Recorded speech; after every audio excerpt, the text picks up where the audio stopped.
Let's begin with news coming in from the Supreme Court, where we're hearing that the centre has filed additional grounds to challenge the release of Rajiv Gandhi's assassins by Tamil Nadu Chief Minister Jayalalitha. The centre has now highlighted the number of people injured and killed in the attack in Sriperumbudur. Which is expected to strengthen its stand.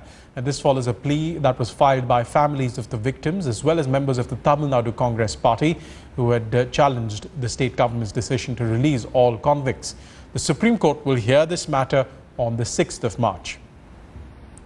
Jaskirat Singh Bawa joins us on the phone line. Jaskirat, yesterday there was news that the Supreme Court had attached the plea by the families along with the centre's plea against the release. Now the centre is seeming to coordinate with that plea by the families, saying, look, there were all these other people who had been killed and injured as well. You cannot ignore their sentiments in this matter.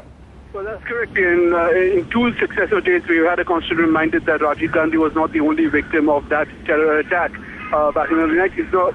So what has happened today is that Additional Solicitor General Siddharth Luthra, on behalf of the centre, approached the Chief Justice's bench suggesting that there are some additional grounds that they would like to file. And a cursory glance at these grounds is the fact that there were hundreds of people who were injured in that attack.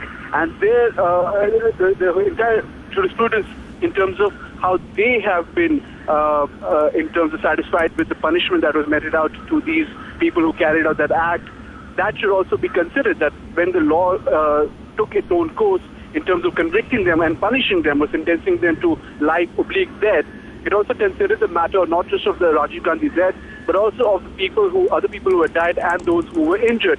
So that should also be taken into consideration.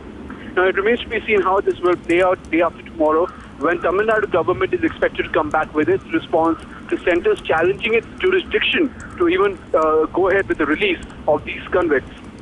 Jaskirat, many thanks for those updates from the Supreme Court, waiting until Thursday for this matter to be taken up now.